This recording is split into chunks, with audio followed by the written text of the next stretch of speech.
Welcome to The Human Experience, a podcast about the stories we live out every day and the importance of championing the vulnerability and courage of the storyteller. I'm your host, Jennifer Peterkin, and it was through my own lived story of experiencing domestic violence that this podcast was created. By traveling the globe and interviewing each guest in person, I am convinced now more than ever that stories have the power to change the world. Thank you for being here. In a world full of noise, to listen with intention is an act of resistance.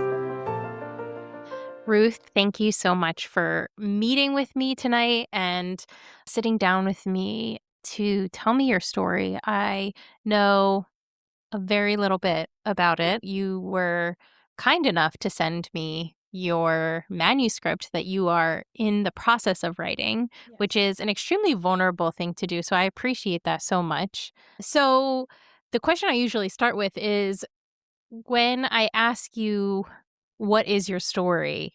What comes to mind as the beginning of that?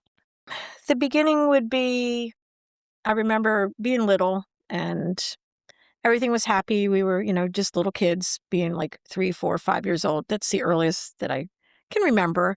Things were fine, happy, went to church across the street and played in the front yard and, had a dog and fun Christmases. And then my mom and dad, things kind of sort of changed and they started fighting and wound up divorcing. And that's kind of when the tables turned. How old were you? I was 6 Okay. when they divorced, and then we moved in with my grandparents.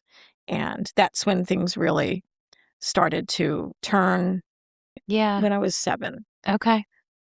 Did you grow up in this area? We're in the Pennsylvania, Westchester area. Did you grow up around here? No, I grew up in New Jersey. Okay. We All did right. travel. My stepfather's job was training harness racing horses, so every 6 months, unfortunately, we moved Oh, wow. from state to state to state up until I was about 15. Oh, wow. That's unique. And also, I imagine pretty hard. It was terrible. Okay. Yeah. Hey, call it out for sure. My best friend was my brother. That was kind of all I had. I did have a Yeah. little sister, but she's 6.5 years younger than me. So It's a pretty big gap when yeah, you're so a kid, yes. for sure. So he was Yeah. my best friend, and that was kind of all we did because you make friends and then you lose them. You make friends, you lose them. Yeah.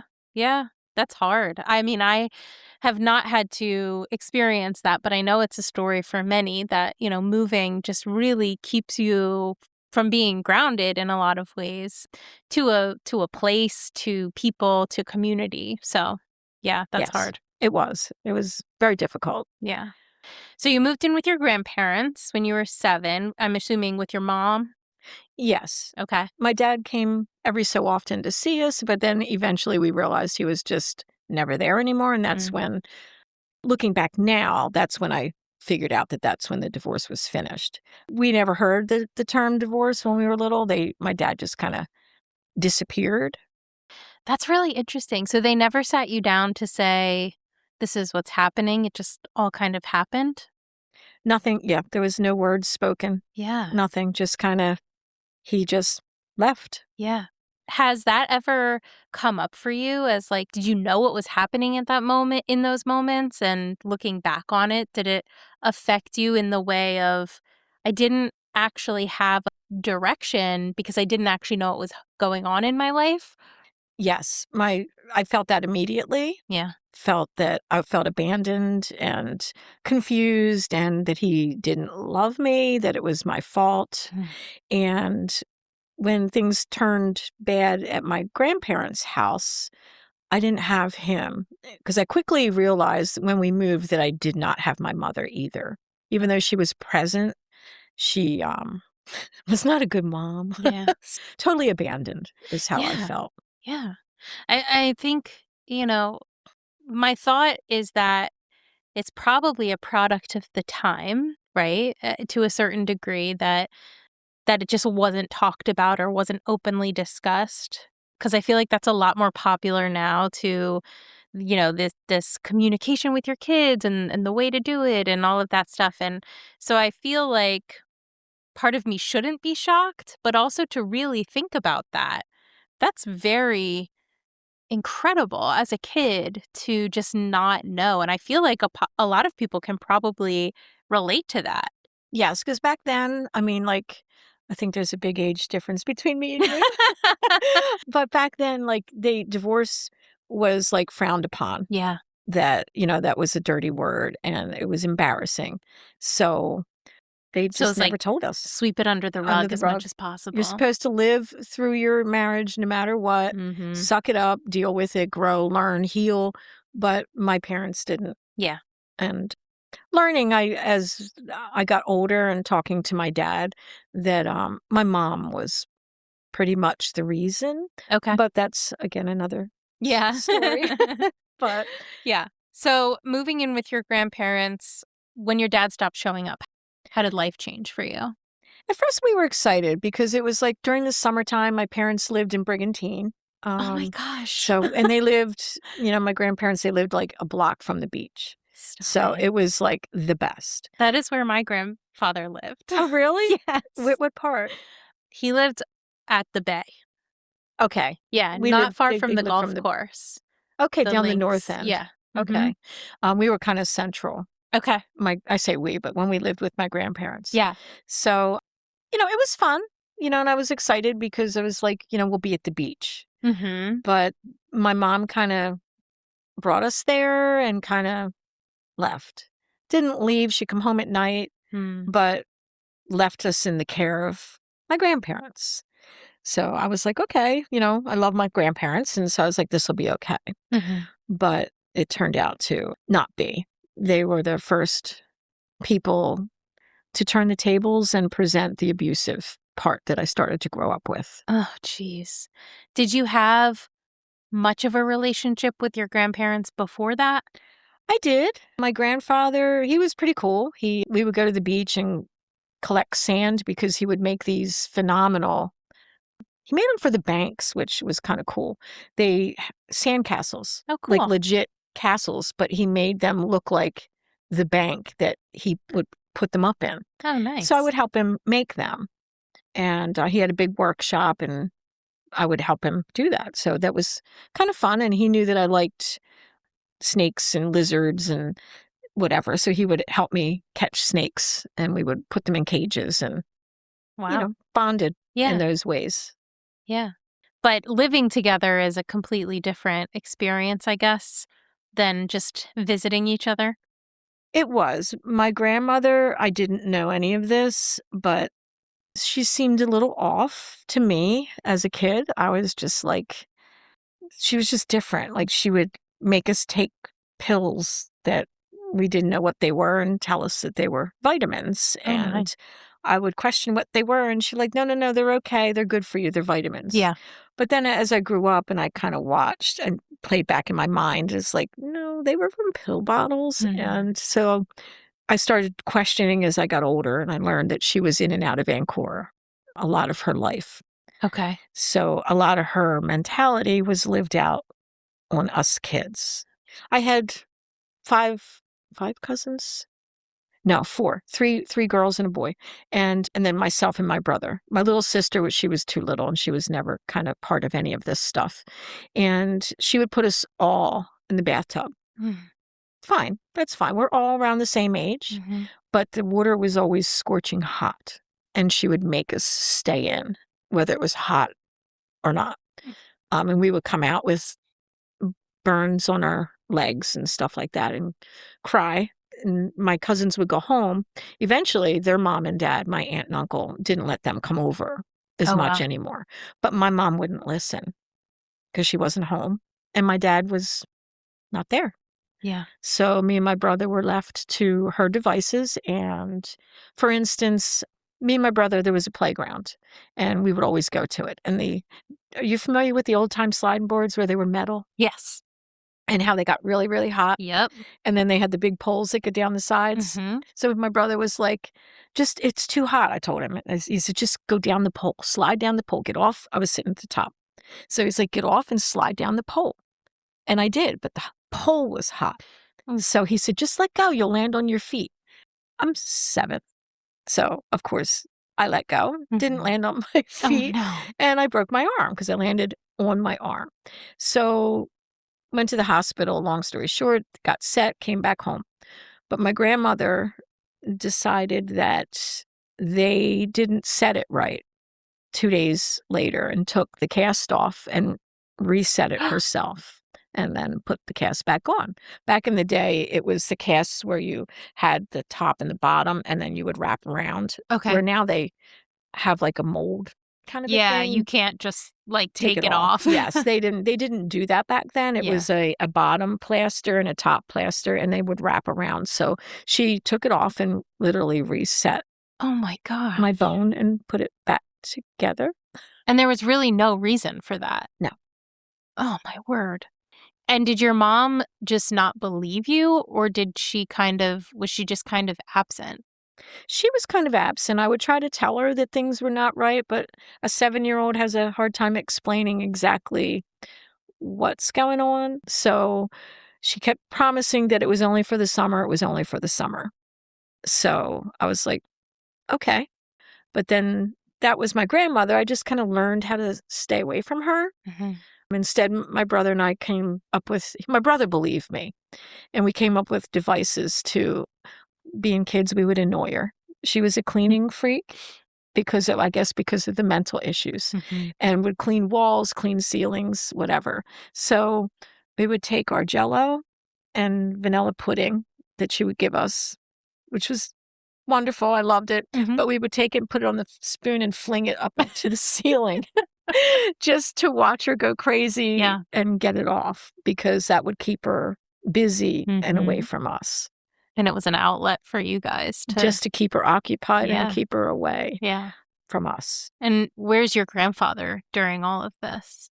He would hang out with me sometimes and we would do the sand things, but then something changed in him. And he would come into my room at night and say goodnight to us when my mother wasn't there, and invite me to meet Sneaky Pete. That's who he called it. And because I like snakes. And he says, I found a new snake for you to play with. Oh my gosh. And I don't know that I have to go any further, but Sneaky Pete was his personal belongings and would force me to touch down there. Yeah. And of course, I was like, I don't know what the heck you're talking about. He would force me to do it and I would pull my hand back. And that kind of like really freaked me out. And I would tell my mom. But again, she was too absent in her world to believe. So my brother took things into his hands again, his own hands. And he was 8. My brother was only a year older than me. I was going to ask, is he older or younger than you? He's 1 year older. So he took our grandfather's dentures and flushed them down the toilet. So, good for him. What's your yes. brother's name? Don. All right. Go Don. So we came up with our own little devices to get back some control of our life. You're surviving. Yes. And the last thing I remember was I told my mom, I can't do it anymore. And she said, well, we have an apartment. We're getting ready to move soon. So just hang in there. And then just suddenly my grandfather just died. He died of a heart attack and just left. And I was like, okay, kind of shocking. But I was still upset. I mean, even though they did things, it's still your family. And I cried. And then my father was a photographer, and I finally got to see my dad because my grandmother sent him to the funeral home to take a picture of him in the casket and place it in our bedroom so that we have something to remember him by. Oh my. So there he was. Just trauma on trauma for you as a child without any of the language to really even identify what was happening or even call it, at that point, you kind of know something's off, like you said, but you also don't realize how bad things actually are, right? Because I think one of the things, especially as children that experience abuse, is that there is no other reality to compare it to. Exactly. Right? There was nothing. I had nothing because my cousins were taken away. So before all that happened, I remembered as a 5-year-old, but as much as a 5-year-old, 4-year-old can remember, Sure. things were happy. I can remember back that far, but that was the only example that I had. And those were only a couple years because you don't really remember a whole lot when you're a little tiny child. Yeah. So there is no comparison, no guidelines, no right, no wrong, no boundaries. Yeah. So your grandfather died. And was this after you moved out? No, he was still there. I mean, when we were Okay. still there, that's when he passed away, when we still lived there. Because my grandmother put that picture on my dresser in my bedroom so that I could say goodnight to him every night. Gotcha. Was she aware of what he was doing to you? She, because of her, I understand now, no, she didn't. Because of her mental status herself. Mm-hmm. Because I didn't know how many times she was in and out of the asylum, but she was in and out. Oh, wow. Okay. Quite frequently. So I tried to tell her a couple times, but she just, that just reminds me of a story. She carried a bag, a big, like a suitcase, like 3 times the size of your pocketbook. Yeah. Like big. And it was filled with her mail that she would keep and that she was holding it for the FBI because she's a special agent. So if that gives you any idea. Yes, I understand. Yeah. So she didn't understand anything. Yeah. So you moved out. Well, I guess what changed? Because is your mom still absent when you guys move into this apartment? She had to be more present because she had no one to babysit us, but she also didn't want to live with our grandparents. Yeah. Because all 3 of us kids were in one bedroom and she was in another. Okay. And she just wanted her own life. Yeah. So she got us an apartment. Okay. So she had to be present because she didn't have a live-in babysitter anymore. So yeah. What did your mom do for work? that's the funny thing. My mother, I don't ever remember her really working. She was always taken care of. From your dad? From my father. Okay. So, which now I understand, she always tended to lean into men for the wrong things. And you'll see more in the timeline as we go. But I don't know where she got money from. To be honest, I couldn't tell you because she never really had a legit job. Okay. Okay. So it wasn't like she wasn't present because she was, waitressing every hour, It was just that she was escaping her own life on some level as well. Correct. Yes. Yeah. So how long are you guys in the apartment before she gets remarried? Not very long. Okay. Me and my brother were happy because it was in Pleasantville, which is right along the edges of marshes and all the stuff we love to do. Because I'm that girl. I climb the trees and, go digging in the ponds for fish and, all of those fun things. So we had a good time. We were like, okay, we finally got a life back. But the apartment was not good. Yeah. I guess you could say. It was filled with fleas and we got bit all the time. But we didn't care. We lived through it because we finally felt like we had our own life again. And didn't know where my mother went when we were in school. And when we came home, she was present. She bought us a bird, which we were happy about that. We finally had a pet. Yeah. She started feeding the wild cats. She would open up the kitchen window and let them in the window. Okay. And feed them. So she was kind of sort of being a normal mom, but that didn't last long. And then she introduced Charlie into our life. Now, is Charlie the first boyfriend you met, or were there other boyfriends before that? There were other boyfriends that I didn't know were boyfriends. We met them. Okay. But later on, I found out that they were affairs that she was having when she was married to my dad. Oh, wow. When we were living at our grandparents'. Gotcha. So, might get confusing because she had a lot of men. Yeah, that's okay. Not a good thing, but it's just the story, right? It made me who I am today. It made me strong and made me able to live the life I live and help other people. So I grew through it. So so back to the story, we met Charlie. She introduced him. And he seemed nice. And I was like, okay, well, maybe we'll have a dad, because in the beginning he was doing the fun dad stuff and, paid attention to us and stuff like that. But when he came in, I was 8 and I started changing bodily early. Okay. So he started looking at me in inappropriate ways and didn't understand them at first. And I was just like, maybe he just thinks I'm pretty. Mm-hmm. But I didn't know guidelines, so I didn't know that kind of, he shouldn't think pretty. Yeah. Because that's not proper for a young girl to have a man look at her in that way. But he didn't look at my sister that way. So I was just like, let's just live. But he was a harness racing person. So that's when we started moving. So we weren't in that apartment very long, and we started traveling from New York to Pennsylvania to Jersey to Florida. And we rotated every 6 months to one of those states. Wow. And it was kind of exciting at first. We were like, okay, we're going on a big adventure. Mm-hmm. But then during those travels, my mom would start drinking and going out and leaving me and my brother with my little sister. So The two of them would go out. They would leave us. Yeah. Okay. So it changed again to us being alone and having to fend for ourselves. And so we didn't know how to cook.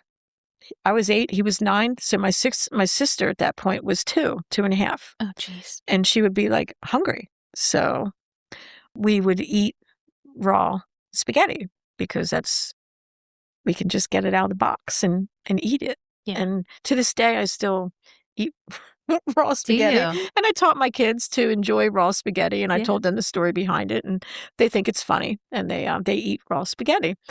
But so that's life changed that way.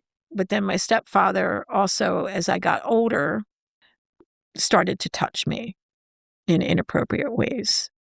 And that's when life really, took a dive into a totally different direction. And your dad's just nowhere to be seen at this point. Because we moved so much, my mom stopped connecting with him. Okay. So at any given point, he never knew where we were.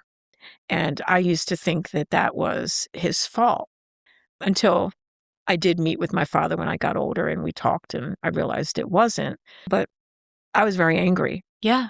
Because I thought he abandoned us. Yeah. So I didn't want to see my father. I didn't want to talk to my father. Yeah. I felt like something was missing, but couldn't pinpoint it. Sure. That it was really my dad that I wanted back, but he was nowhere around. Now, did your mom and Charlie get legally married? We kind of figured they did. To this day, she changed her name. Okay. So I'm assuming, but to be honest, I don't know. Yeah. I would assume she did because she changed her name, but there was never a ceremony. There was never an announcement. She just changed her name and never really said anything to anybody. And were they that was it. Together for the long haul, or did they Okay. So how long after Charlie was in your life did he start to abuse you? When I was 8, he started to, and it continued on until I ran away from home at 16. Oh, my God. And nobody believed me. I did try to tell people. My mom didn't care to believe me because she would have to find somebody else. And the other fact was that he had told me that if I did tell people that they wouldn't believe me, first off, they're not going to believe a stupid little girl. And then second of all, he said that I will kill them if they do believe you and come after me. Oh, wow. So. Did your brother know? My brother didn't. I didn't want to ruin his life by telling him everything, so I kept it secret. I didn't know if he would believe me or not, so I chose silence. Yeah. Did you feel like you knew it was wrong at the time, or were you confused about what this man's role in your life should be, since you had already been abused before and you hadn't had your father in your life for several years? I felt that it was wrong, but I had nothing to compare it to. Yeah. To say, yeah, it is wrong. because look at that over there, these people, look at how they're acting. Right. That's not normal what he's doing, because I didn't have friends, because we moved constantly. So I never had any friends. As soon as we would make friends, we'd lose them. So we stopped making them. Yeah. So I really had no one to compare it to. My gut said that it wasn't normal, but I also didn't know how to fix it. Sure. And without my mom giving me the direction, I had no map. Yeah. I had no guideline. Yeah. I mean, the one person that possibly could have been your lifeline decided to opt out at that point. Yes. Yeah. So, I don't want to necessarily relive those years for you, but at 16, clearly you made your break. What was the catalyst for that for you? I got tired of my body being used to get what I want. If I wanted to, finally, when we stopped moving around as we got older, because he got older and couldn't race anymore. Okay. And we stopped traveling. And I finally went to a high school and didn't move. So I wanted to do things with friends. But then he started taking advantage more so and being like, if you want to go out, you have to do this. Yeah. Transactional. Yes. So everything came with a cost, and it was all sexual content. And I was just like, so talking to my friends about boyfriends and, how they're seeing guys, and then telling me all the innocent things that was with dating. I was like, then that's when 2 and 2 started coming together, that this isn't normal at all. And so I wanted to run, but I couldn't run. So at that point, I met a lady who lived across the street. She had 2 little kids, and she went out a lot. And so I babysat for her. So I would go and get away and go and watch her kids. But then she realized, she became friends with my mom and my stepfather, and she realized what life I was living. And she's like, why don't you come out with me? Oh, wow. So she took me out. So I'm in a bar at 15, drinking. Not a lot, because I couldn't stand it. I hated alcohol. But I liked to dance. So I learned how to disco. Nice. And I loved it. So I started to enjoy doing that. So I would go out with her dancing. So the catalyst was this one night on our way home.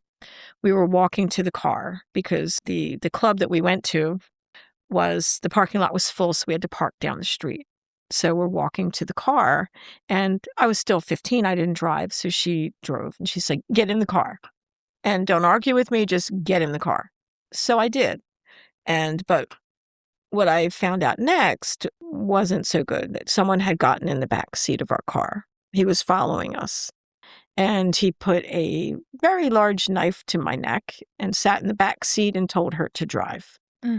So, and she knew this person was no, we were being abducted, and he had plans to take us. The area that we lived, where that club was a lot of woods and stuff, and he was going to take us into the woods to rape us and to tie us to a tree and slice us up and just let us bleed to death. This is what he told us he was going to do. But I'd forgotten to mention in the beginning, when I was very little, we did go to, I think I did say that there was a church across the street. Yeah. I loved that church, and we went to Sunday school all the time. And those days of that church came back, sitting in that car, and I started praying, because the knife was never really a good judgment, but a good 6-8 inches long. Yeah. And we drove around. He drove us endlessly around for hours, just trying to decide what he was going to do. Oh, geez. And I can only give that credit to God, because I sat there and prayed the whole time. And then the man just opened up the door of the car and jumped out. Wow. And of course, we went right to the police department. They got him and arrested him. But then we had to be character witnesses, things like that. And the next people that he got out, but then the next set of people, he killed them. Oh my gosh. So that was the hand of God. But at that point in time, that was my catalyst. It's like, I need a new life. I need something. So I ran away from home thinking that that was the answer. Well, I don't blame you. Yes. How did your parents react when they found out what had happened? Was there any sort of comfort, or did you even seek comfort from your mom and your stepdad at that point? Not my stepfather. My stepfather, I had kind of written him off Yeah. because I was just tired of the doing things. I would hide from him. And I stopped going to school because I couldn't handle school anymore. But my counselor, she's the only person through this whole time who listened to me. Mm. But back then they couldn't intervene. And she's like, I'm going to get you your diploma. So she helped me study for my GED and Awesome. got me, she's like, if you need to quit school, you quit school, but you can't tell anybody what I did. That's amazing. She's, long passed away. Yeah. So I'm not going to mention her name, but she's the only person who believed me. Mm. And she's like, you need to get your diploma. I will help you. You can get out of school and we'll get you to a safe house. But there was no safe houses back then they didn't believe you. You had to have proof. Yeah. So I didn't have that proof. So, of course, I couldn't go to one. But that's besides the point. So, but I'd written off my stepfather. And my mother, I tried to tell her what those people did to us, and she didn't care. When I came home to tell her, she was in bed, the marital bed with my stepfather, her and him, but not with him. She was in there with an old man. Oh. Yes, doing those things. And I walked in to that and was like, okay. And I just shut the door. So then I went next door because sometimes the lady Sue next door would talk to me. Mm-hmm. I didn't tell her anything, but we would just kind of hang out and, just be. Yeah. And I went over there and my stepfather was in bed with her.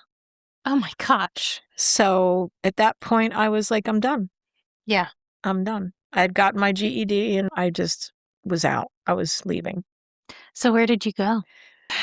I couldn't figure out where to leave at first, but I was out every night by myself. And I would drive around and I went into a bar and I met a man.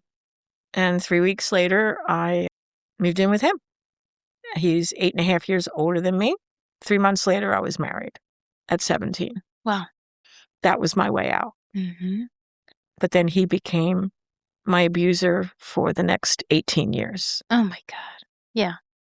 Yeah. I mean, I feel like as horrible as what you have gone through is, unfortunately, there are too many people that are going to identify with it.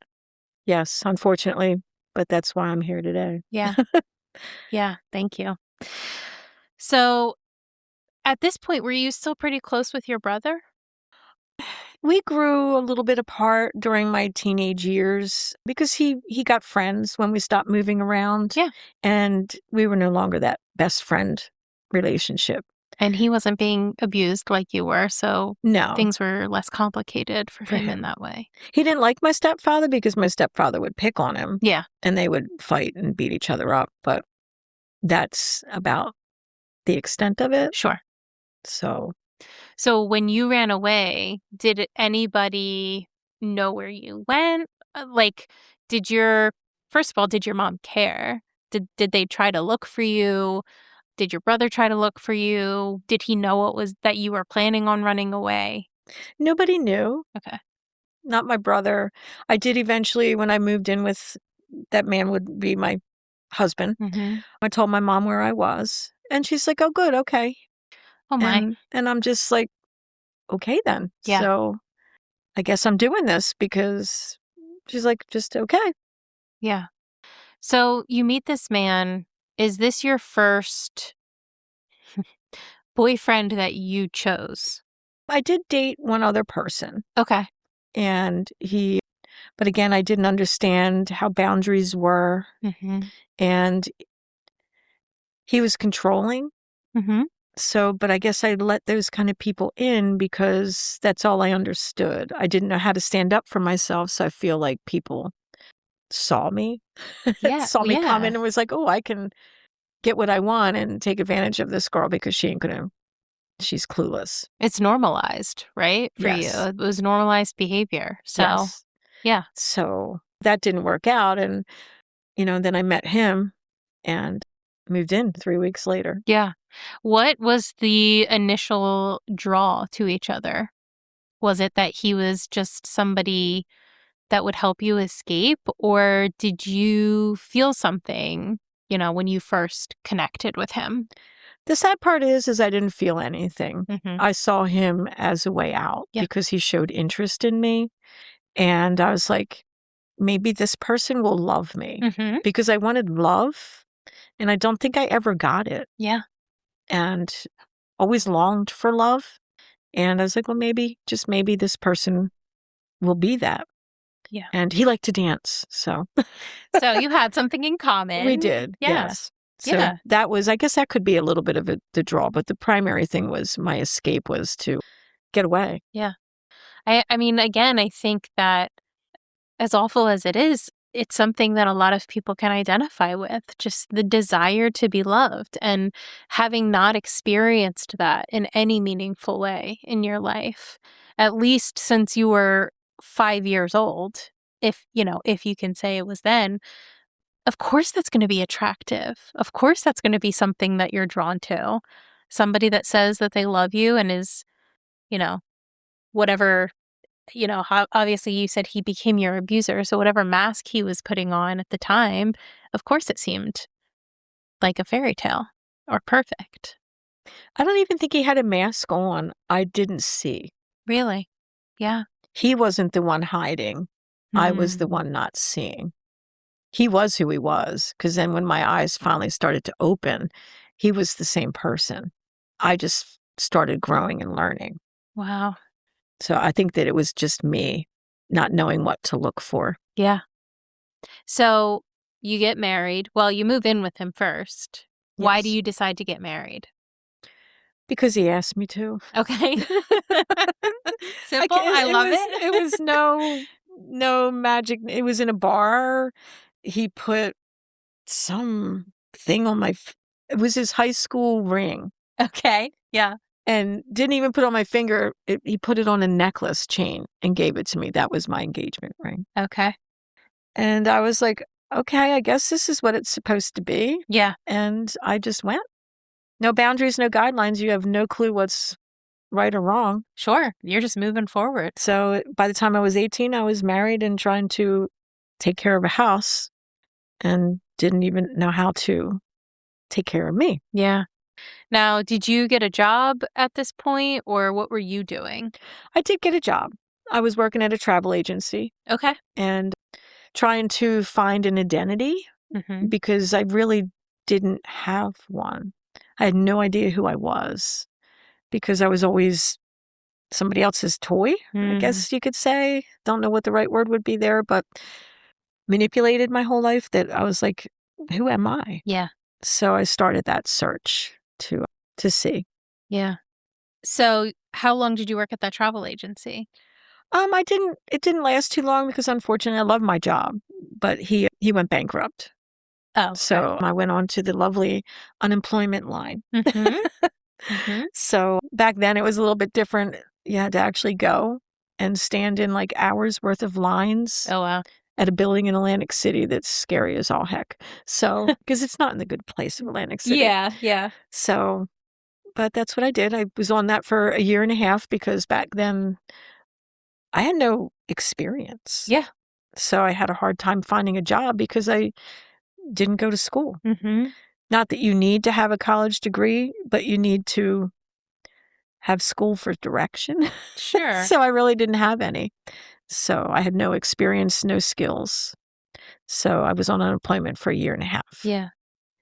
I mean, I feel like that's fair, though. You had so many other things going on in your life. I imagine it was hard to dream about who you wanted to be in the future when you were trying to survive most days. Yes.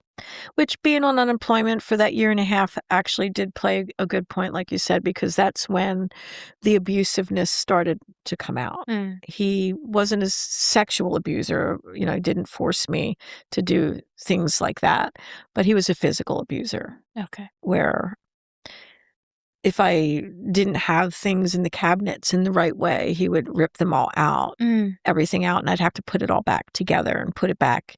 And if he didn't like it, it would come out again. If I was late a minute, 2 minutes from the store, he would question where I was at. If he didn't like the answer, I would get hit. So during that year and a half, I struggled a lot with how to live. And plus then he was doing drugs. I found out that he was a drug user, and I did not know those things when we got married. Yeah. Was he working? He was working. Even though he was an abuser, he always worked. Yeah. That I can say he always provided in that way. He always had a job. So he used to build boats. Okay. And then he became an electrician. Okay. So he always provided, but he never let me learn to be a part of that. Always had a controlling hand as to where I went, who I saw, and what I did. Yep. Now, when he first started physically abusing you, was there a thought of leaving, or were you just like, this is where I am and I have to stay? Well, I went back and talked to my mom, and I was just like, because I was a little girl. I was still a kid. I mean, I'm married, yes, but I don't know how to do this. I mean, I told her, I said, Mom, I don't want to have sex with him. And my mom still didn't believe me because of the abuse from my stepfather. But I didn't want to have sex with my husband because it reminded me of getting raped. Yeah. And my mom wouldn't hear that. And then I told her that he hits me. And she said, you made your bed, you have to sleep in it.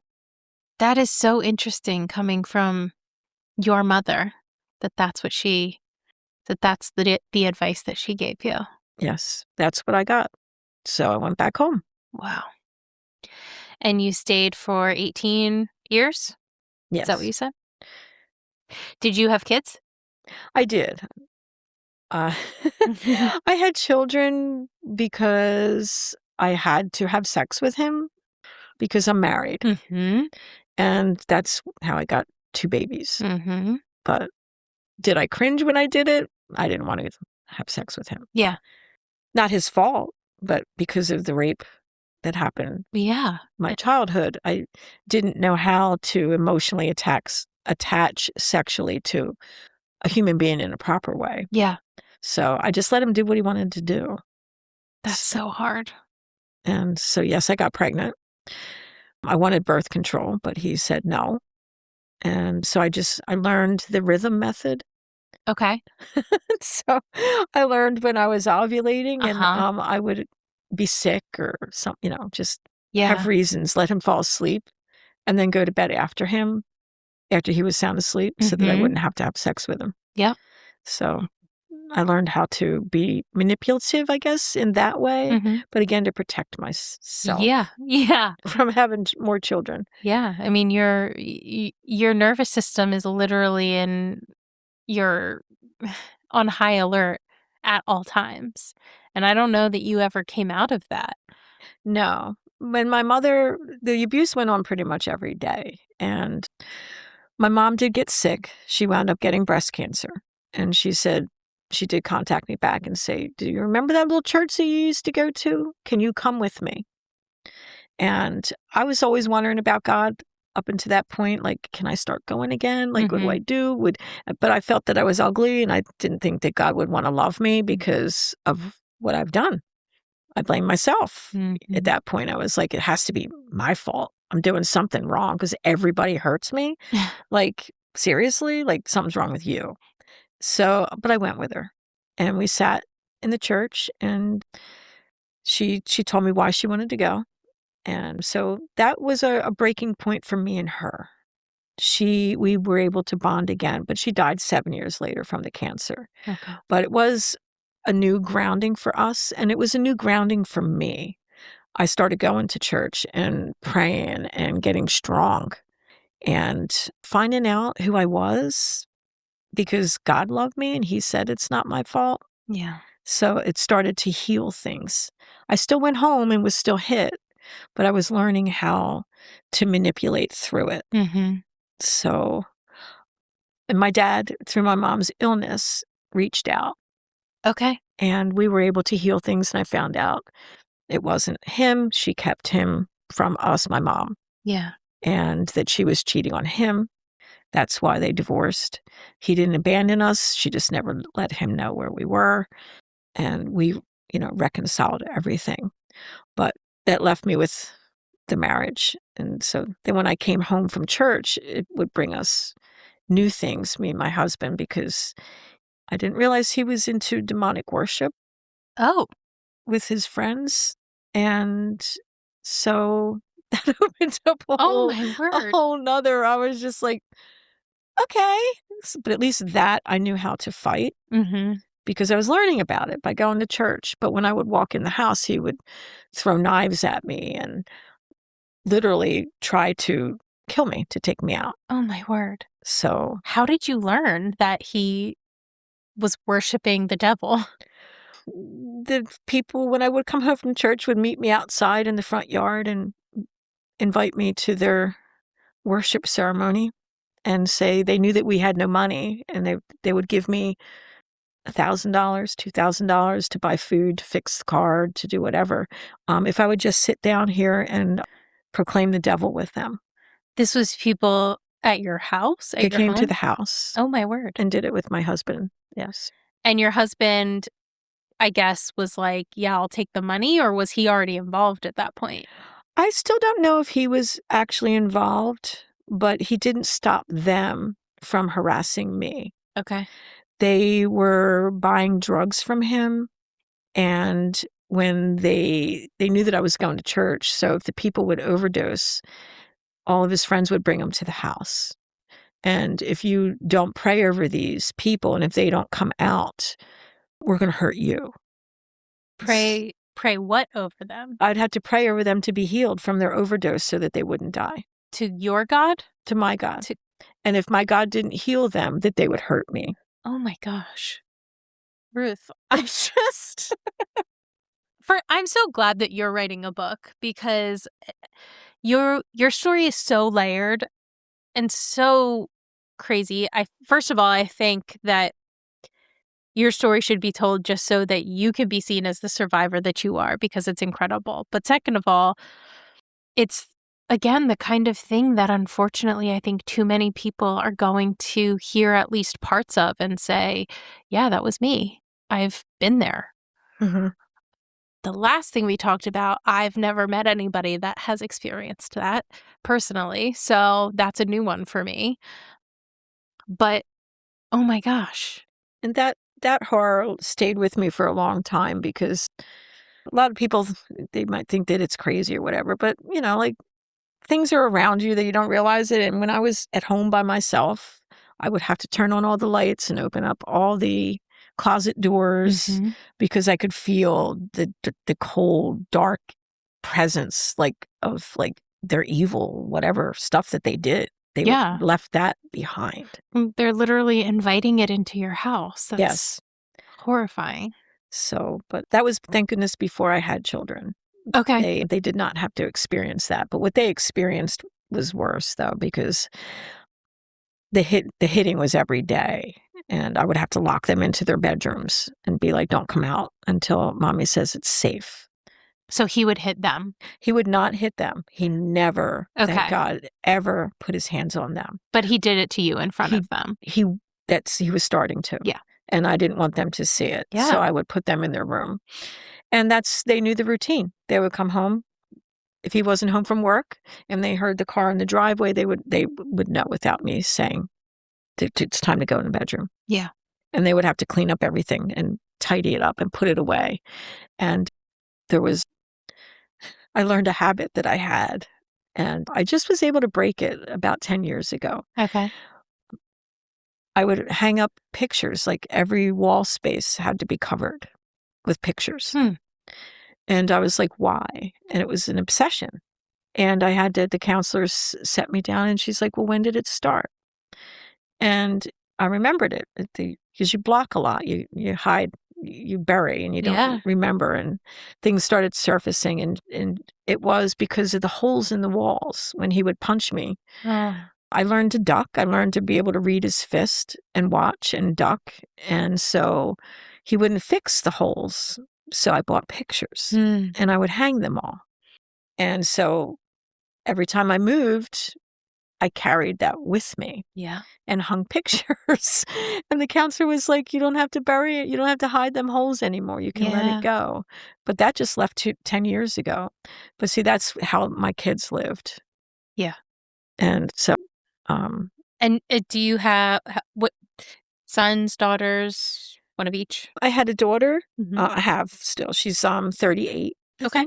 She'll get mad at me because I can never remember her age. It's like, she's like, Mom, I'm getting old. I think it's 38. I had a son. He would be 34 now, but he passed away at 25. Oh, okay. So he's no longer here. I'm sorry. Well, thank you. So when did he stop worshiping the devil? I don't really know that he ever did, because as I went to church more, I really grew more. And I met new people. No one knew about the sexual abuse, and no one really knew what he was doing. I was afraid to tell people. Sure. But I told God, and I got strength, and I got understanding that it wasn't my fault. And I started to believe that I was loved. And I learned finally that is not love, what he did and what my stepfather and my grandparents did. That's not love. And as I grew and I learned, I became more, as he would put it, he wanted his submissive wife back. Because I became unsubmissive. Good. And that's when I became an EMT. And amazing. And just delved into that. And I did it as a volunteer because I didn't want to make money from it. I wanted to help others and serve others. How did you come to that? I really wanted to have an outlet to find out who I was. And I drove past the rescue squad one day and I saw it. And I went in and I was like, what is this? And they told me it's volunteer. And I was like, okay, I don't have money. How do I take the class? And they're like, well, normally we don't do this, but you seem really interested. We'll send you to school for free. Wow. So they did. And so what is that process like? It was 6 months of intense training, learning all kinds of, as an EMT, like any kind of medical condition that someone has, you have to know how to package it up and get it to the ER. Yes. So triage care for as many different situations as possible. Motor vehicle accidents, overdoses, stabbings, babies being born. Yeah. Good things, and just general illness, heart attacks, unfortunately, CPR, defibrillators, and learning how to use the JAWS equipment to get people out of the cars, a lot of traumatic stuff. But because I dealt with so much trauma seemed okay for me, it seemed like, and I seemed to be able to excel and look past what other people couldn't look past.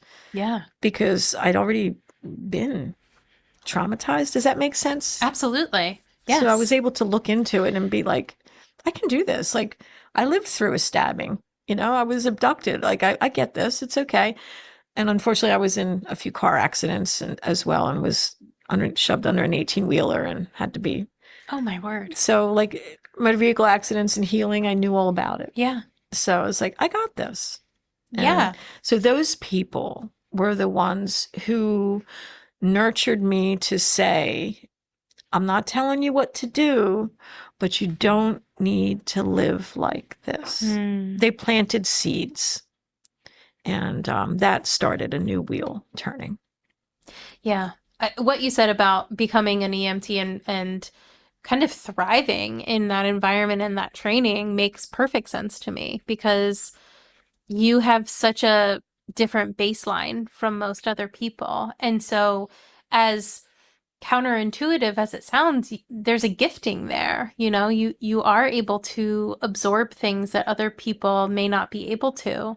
And not that you ever should have had to, but because of what you went through, you're able to help somebody else by That's how being I able felt. to, just stay in a state of calm while dealing with these situations that other people can't even imagine being in. And you're like, I've lived through these. I can help you because I know that I I'm never still looked at it here. that way, so thank you. Yeah. Oh my gosh. Yeah. That makes total sense to me. That's Now that you amazing. explained it, it makes sense to me why I could do it so easily. People are like, "You're that calloused?" And I said, "No. No. I understood them." Mm-hmm.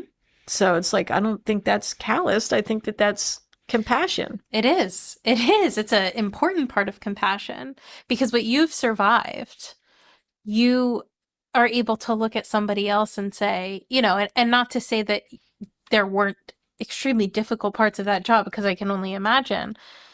But you're standing here saying, I've been through a lot of these things and I survived them. Now I want to help somebody else survive. That to me makes sense that you were, perfectly shaped for a job like that. And there are probably people that get into that line of work that really shouldn't, for whatever reason. There's a lot of them that left because of the stuff that you see. Yeah. And I did it for 10 years and I was just like, I can't That's enough. do it anymore because it's a lot of death. And but after that I stopped. Yeah. You're seeing the worst of the worst. You're the first on scene. So Yes. a lot of times. So Yes. yeah, it's that is not a job I could do. That never has even crossed my mind, but I've talked to a couple of people that have done that job and it's just not something that I could do. I know myself enough, but I think that we are all made for different things and what we have been through also informs who we will become. And so, yeah, I think it's an important part of your story because it just shows your resilience. Yes, I think so. Thank you. Yeah. Never saw that before, but I see it now. So the rescue squad were the people that planted your seeds, as you said.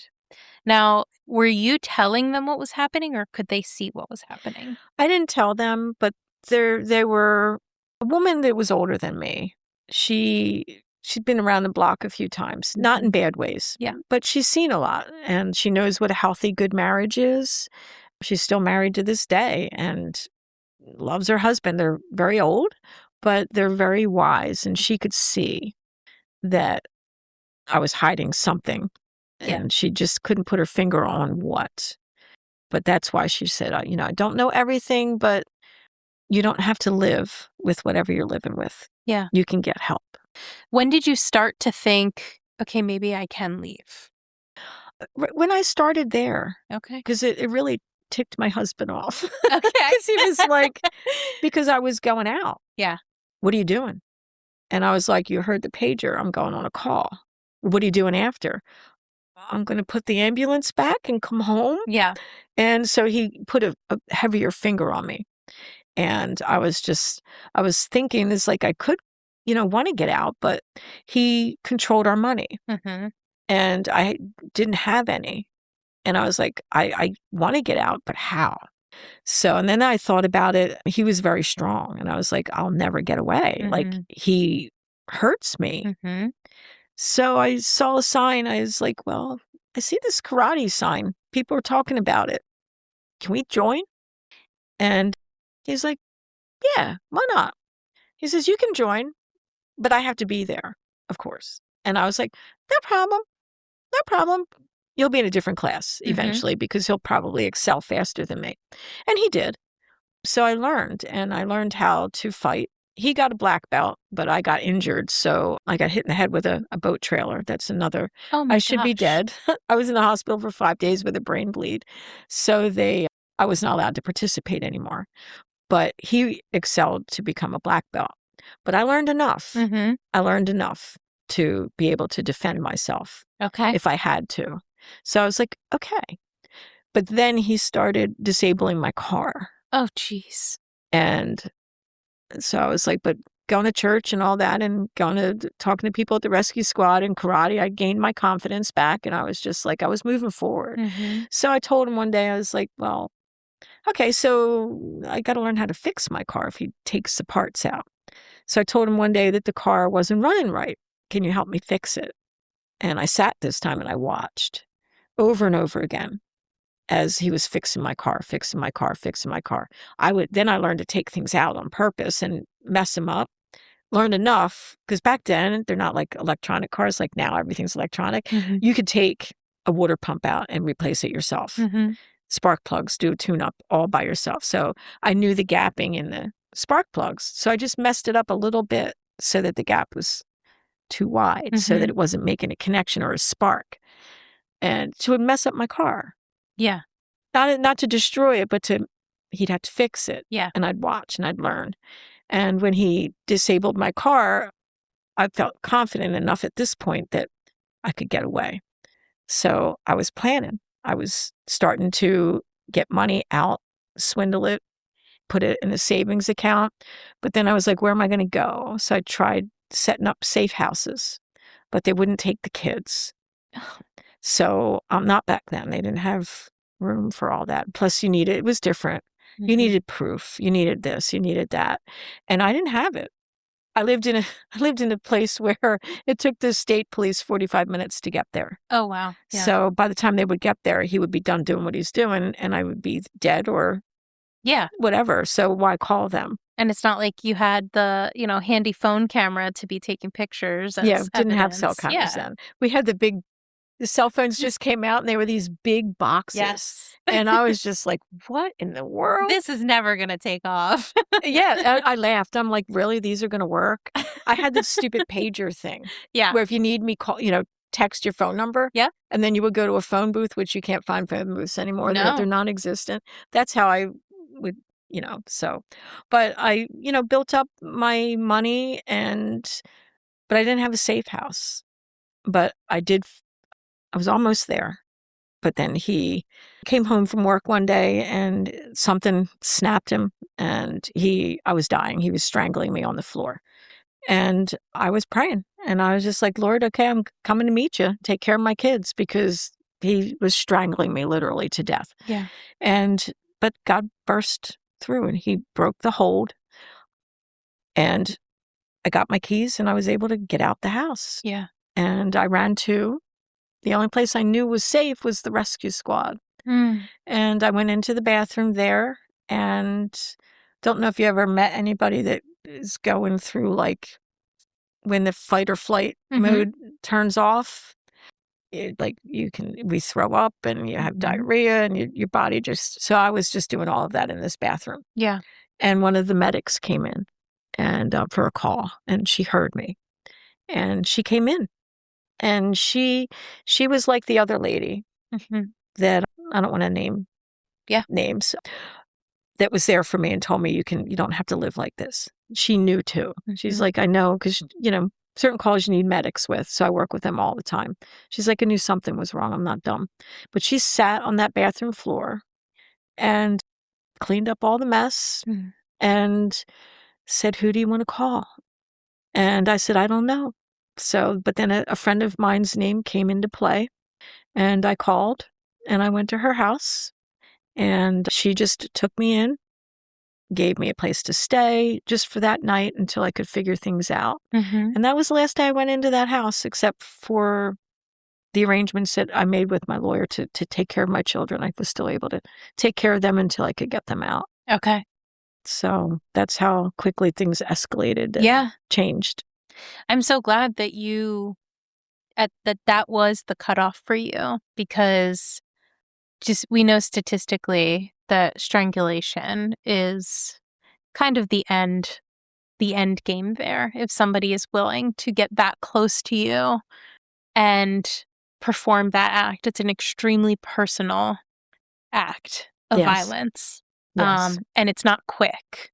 So to be able to do something like that it's the highest mark of danger as far as domestic violence is concerned. So I'm so glad that was your breaking point and that you didn't, try to justify it or try to explain it away in any way, and that you did get out when you did. Yeah, there was no way I was going back at that point.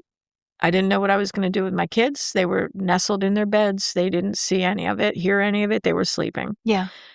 But I was able to go to her house. And then the next day, I was sitting there and I was praying. I was like, Lord, I don't know where to go. I don't know what to do because I can't stay here. Like, she had room for me for the night, but her kids were coming home. And it was kind of one of their, rooms. Yeah. So I did. Another friend of mine that I hadn't heard from in a long time, I called her. And she's like, bring your kids. You come here. And I went from the one house to hers and she called an attorney for me. She's like, I'll make all the calls for you. You just sit here and take care of yourself. And because I was losing it at that point, my emotions were like all over everywhere. Of course. And it was just like the guilt and like, oh my gosh, I left my kids. How come you went and you left them there? And then on the other side of me is saying, but you were going to die. You had to leave them. Yes. And then I was reminded, that he never touched them. He always cared for them. It was just me. He was after me. So I was like, I can leave them there until I figure the rest out. And the attorney helped me figure it out. I had to leave them there for their own sake because it would be too confusing to bring them into a home that they were only going to be there for a few months and pull them out of their school. And so, but the attorneys set such, like really heavy guidelines that he couldn't deviate from. Otherwise, he would be breaking the restraining order.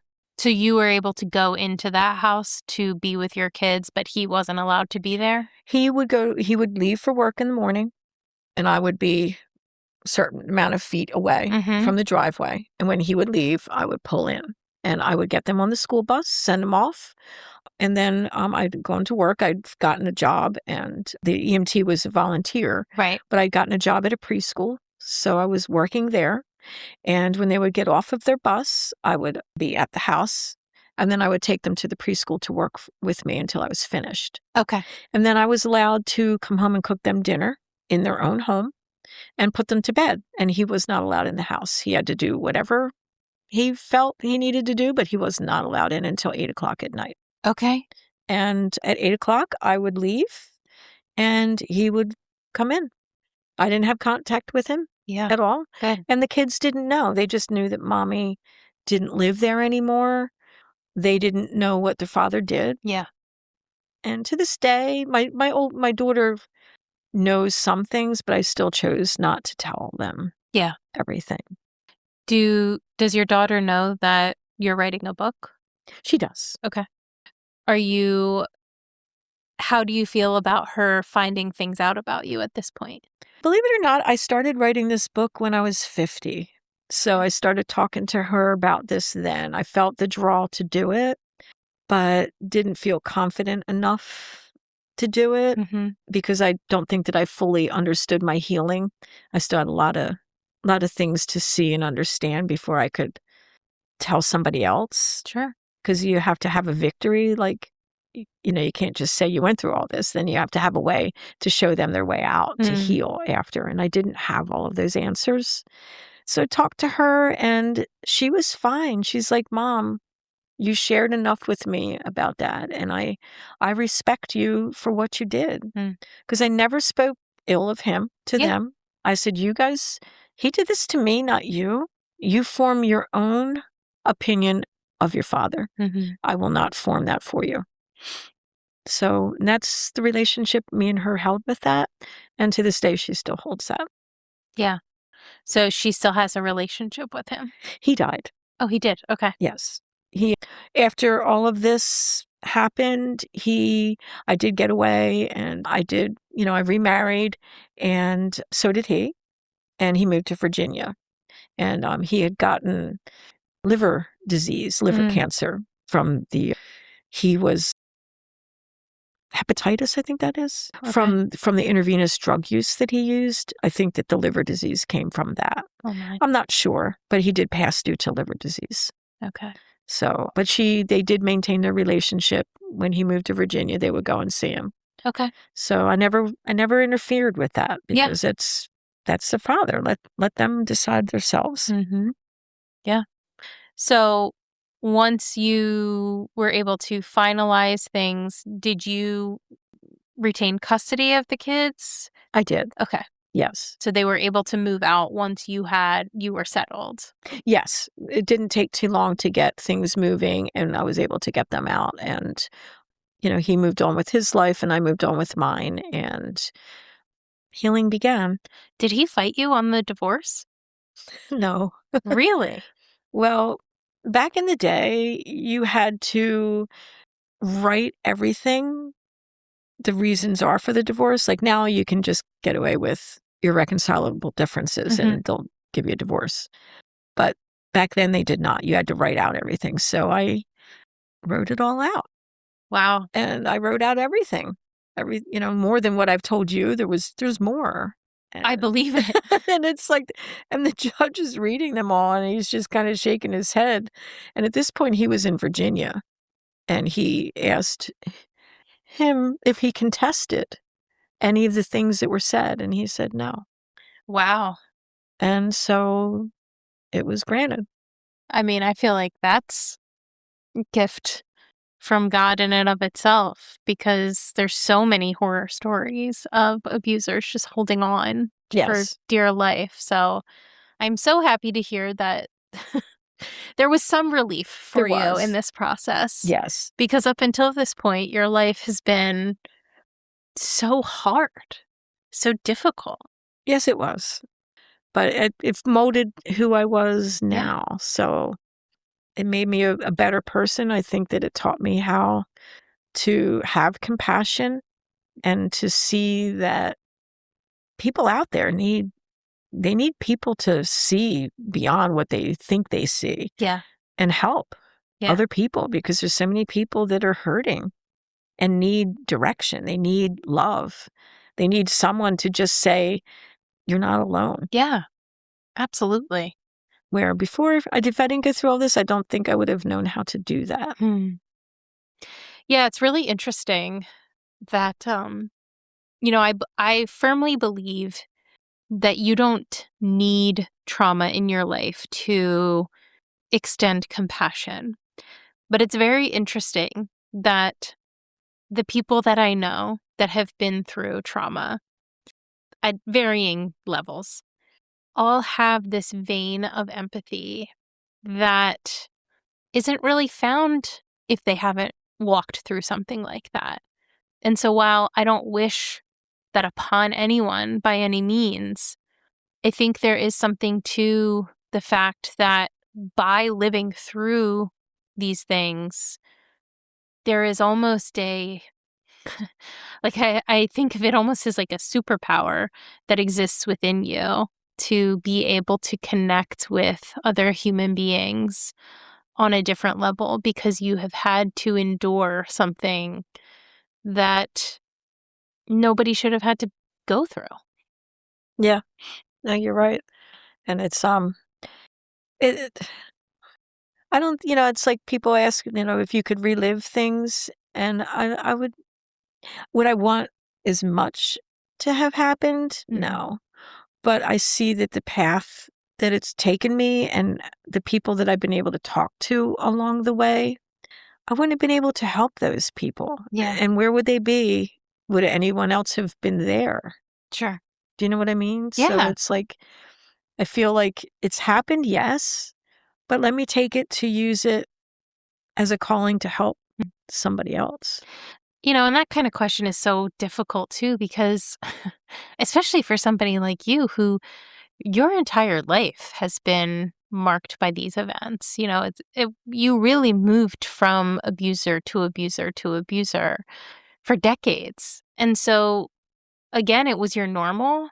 And so it wasn't like a one time event that you could picture your life if it hadn't happened.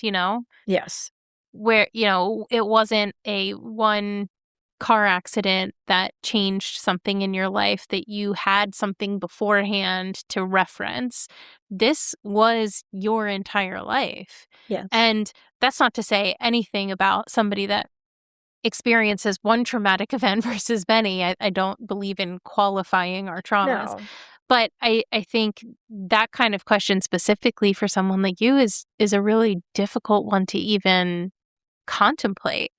Because what would that even look like for you, right? Like, there's so much that has happened throughout your entire life to bring you to where you are today.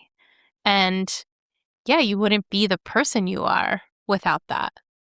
No, and I wouldn't have met the people along the way Mm, that I've met or experienced being an EMT. And that, I mean, it was a very hard job to go and take people that are dying in a car and get them out and take them to the hospital and hope and pray that they make it. yeah.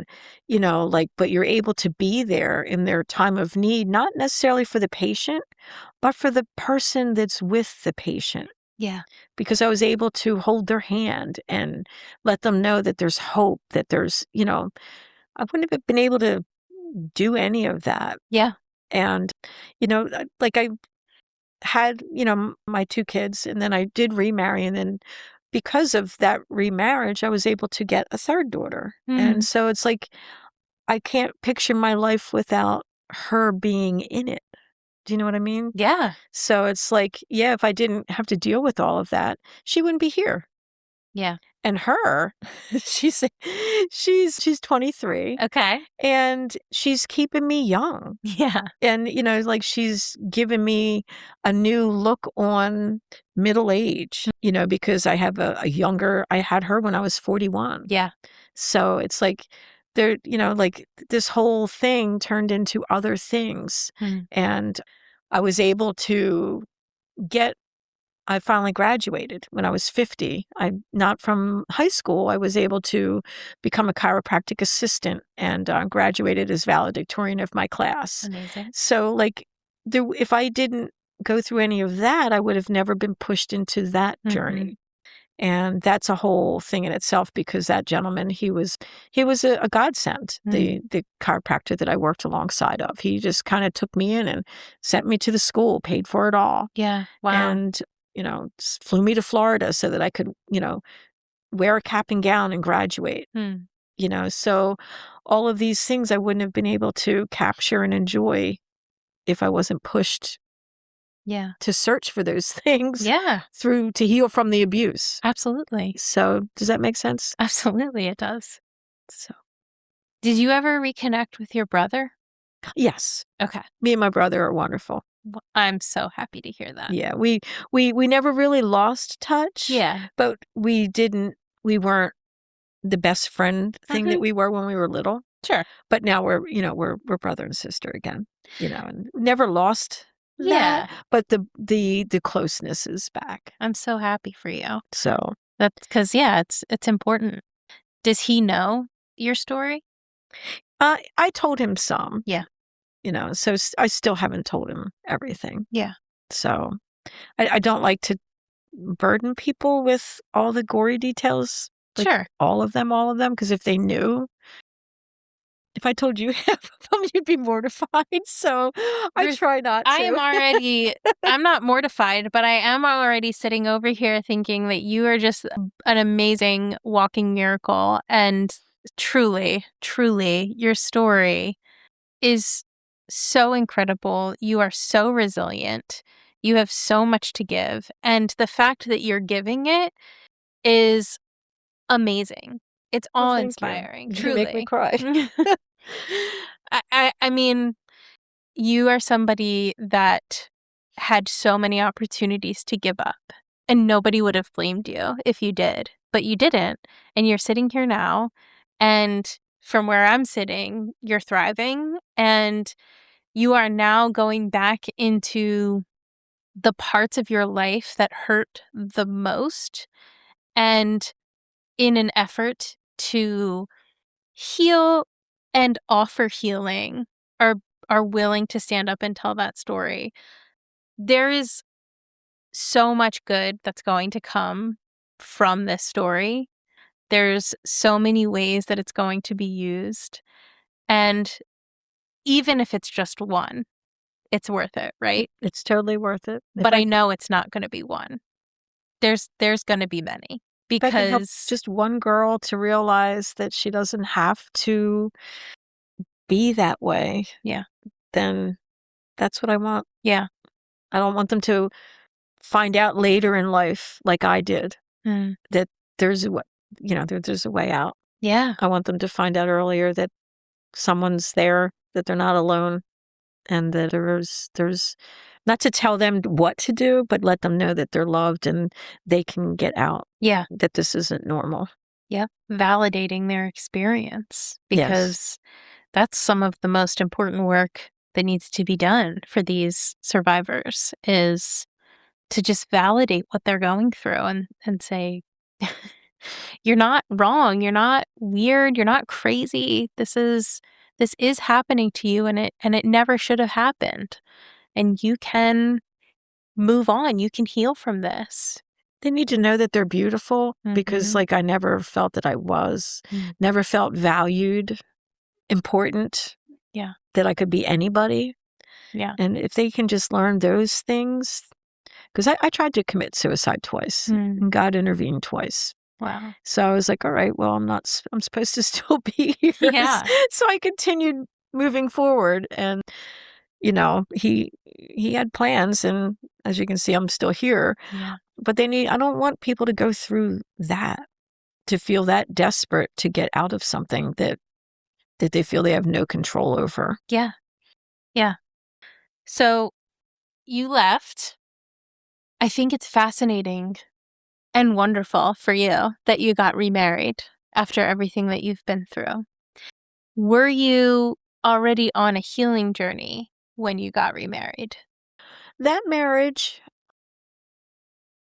we divorced. Oh, okay. And it was not for anything that he did. He I feel bad because he had no idea what he was getting himself into. He was a friend of mine from the squad, Okay. a wonderful, wonderful person, and he knew, but he didn't know. Yeah. And I was nowhere near ready Yeah. to do it again. I didn't know how. And when Mhm. I did it, I was still running. Oh, wow. I was still running inside from, like, if a door slammed, Mhm. I felt fear. Every time I heard Frank's voice on the phone, I cringed. The hair would stand up, and I would relive the trauma all Mhm. over again. And that went on for years.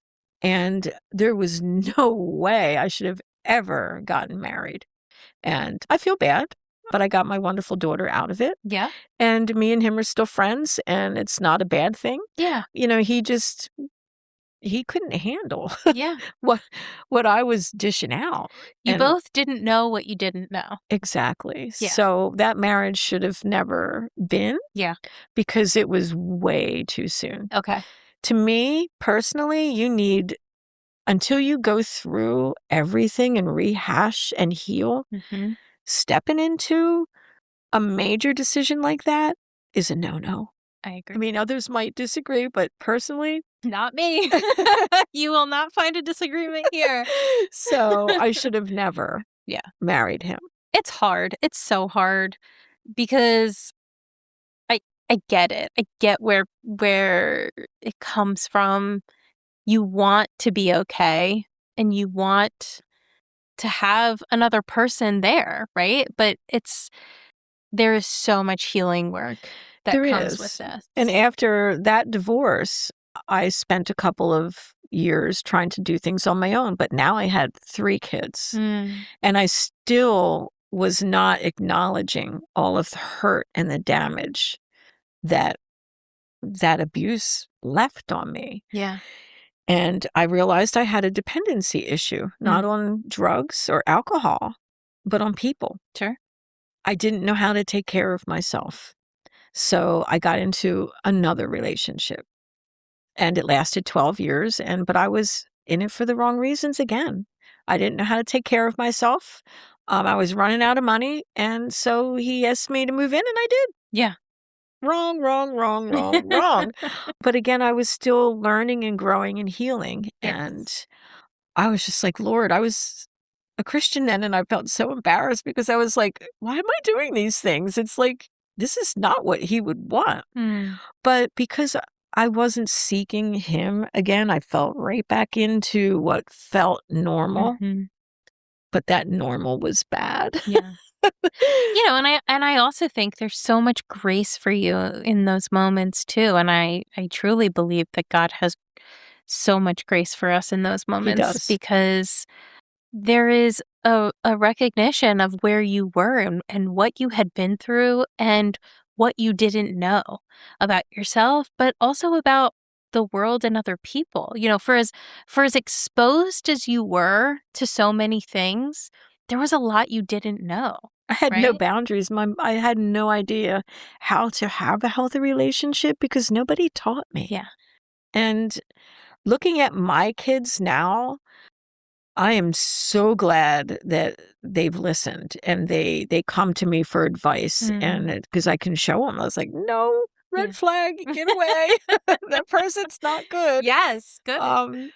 So it's like I'm finally to that point where I'm okay with myself. And yes, I finally did get remarried, but for the right reasons. But I lived separately on my own for 5 years. I left that one last relationship for the Mhm. 12 years. It wasn't any good. And Were I you married or just living just together? living Okay. together, and I was able to buy a house. Good for I you. had given up everything my whole life. When I left the abusive husband, I had to walk away. Mhm. When I was with as a child, we walked away from our belongings every time. I Mhm. never got to keep anything. Lost every single time we moved, we had to get new stuff. So I just stopped getting stuff because why? Why am I going to get anything? Yeah. Because we're going to lose it anyway.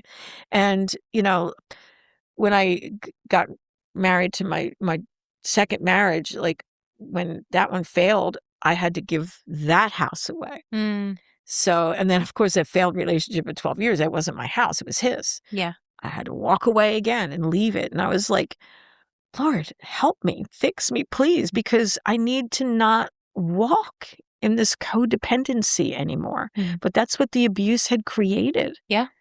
And Sure. I didn't understand that until I got to be like 50 years old. And then I was free and Yeah. I was able to buy my own house and married for the right reasons Mhm. and became a professional photographer and have won awards because of them, and finally free to feel again. Now I'm finally free and able to share Yeah. and help others. I love it. That's where I'm at now. What an amazing place to be after everything that you've walked through. As far as healing goes, I mean, I believe that healing doesn't ever really end. No, it does not. It's also not linear. It's not a linear process. But when did you really start to seek true healing? When I left that last relationship, Okay. and I was like, when I'd stumbled over the Lord so many times, and I was just like, all right, I see what I'm doing. I apologized and I got myself back on track. But I was like, Lord, again, I'm into a situation where I'm living with this person, taking care of his kids, so I don't have money. Mm. I can't get out. So my neighbors, they knew what I was living like there. And they flipped houses. So he went and he said, again, I'm not going to mention a name, but he's like, I'll help you. Mm. Because there was a few times I went to his house and I took my youngest daughter because Stephen, my son who passed, was with friends a lot. So during this time, and Jen, my oldest, she had already moved out. So just me and my youngest went next door and we stayed at his house several times, him and his wife. Okay. And he knew. So he's like, I'm going to get you a house. Mm. I said, but I don't have money. What can you pay? I said, well, if I didn't eat, I could pay $400 a month and I'll find food for my daughter somehow. And he's like, okay. So he found me a house and we moved in. He charged me $400 a month rent for over a year until I could afford to pay more. And then he sold it to me and I was able to get a mortgage and buy it. And we had nothing when we went there. We had beds and dressers. Wow. Because I'd given up everything to move into that house. Sure. And I was like, I have nothing. It's like, all right, Lord, I am yours now. Here, just take me and mold me. And when we moved in, my friends had come from church and filled our house. Wow. With furniture, with dishes and food and everything. And it's been an uphill, not an uphill, a downhill. We've been gliding. Yes. But the growth never stops. If you stop learning to heal more, you're doing damage to yourself, I believe. You always need to grow. Yeah. So, but I agree. That growth has allowed me to be places where I never thought I could be by myself and do it. Yeah. I did it. I lived by myself with my daughter, and we thrived and taught her values that are insurmountable, because like she could never have learned them if we didn't live through what we lived through. Yeah. So now she has strong core values that I never grew up with. So I was able to turn that bad into something good. Yeah. And my oldest daughter now, she was in a reckless place because of how she grew up and watching. She saw all the hurt to me. My youngest son didn't.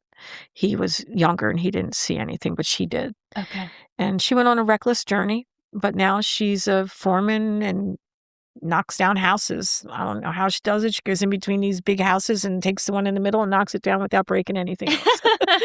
And she's happy and thriving. And so the values that I didn't have, they now have. Yeah. As a mother, that must be very rewarding to see. It was, because I felt that I was failing them in the beginning. But then when I started to write this book this time, I went to my oldest and I said that I think that looking at how you lived, I said I was a bad mom. And she said, Mom, I would have done what I did whether you taught me the right things or not, because I chose to hang out with the wrong kids. So she's like, you were a great mom.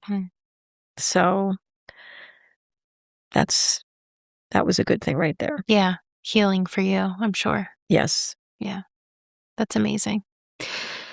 I don't know, Ruth. I mean, I feel like we could talk for 4 more hours about your story, but I also think that whenever your book does come out, it's going to be such an important thing, and I can't wait to read it. It's just such a joy to talk to you and to hear your story. Your openness and vulnerability with your story is very special, and it's something that not everybody is able to do for various reasons. But I truly thank you for being able to do it and for being willing to do it. Because as I've already said, I do think that your story is going to help a lot of people. I thank you, and I just thank you for what you're doing, for having this mission to take these messages out to other people. Thank you. So it goes right back at you, girl. Thanks. Because you're amazing at what you're doing too. I appreciate that. No problem. It's so fortuitous that we met in that meeting that we both happened to be at that night. I know, right? I thought that it was like meant to be. For sure. Absolutely. At first, I didn't think you were going to reach back out, and I was like, well, then that's okay. No, I'm just really terrible with my email sometimes because I'm juggling too many things. So that is not a thing specific to you. I've got multiple people in my inbox that I'm like, oh my gosh. I'm just so glad you did, though. Yeah. I'm blessed for being. I feel honored that you chose to do this with me. Oh, thank you. I'm again right back at you. So I do have one question that I ask everybody at the end of each episode, which is, through the lens of your experiences, what does compassion mean to you? Compassion to me, is being able to leave myself behind and just take the person in front of me and just take them and hold them. And give them the love and the security and the peace that they need to know that they can get through whatever it is that they're going through, and not worry about myself in it. Of course, not harm or anything, but Sure. just leave myself and just be present with them, not to talk, not to speak, just listen. Listen and let them vent. Listen and just let them cry. Not to give them advice, just to be. Yeah. That's, to me, what compassion is. I agree. And it's very actionable, right? Yes. It's not something you say, it's something you do. It's what you do. Yeah. I love that. Well, thank you once again. Thank you so much. So exciting. So exciting. Thank you. Thank you for listening to The Human Experience. Everyone has a story, and I'd love to hear yours. So be sure to check out the show notes for more information about how to stay in touch. Do good and love well.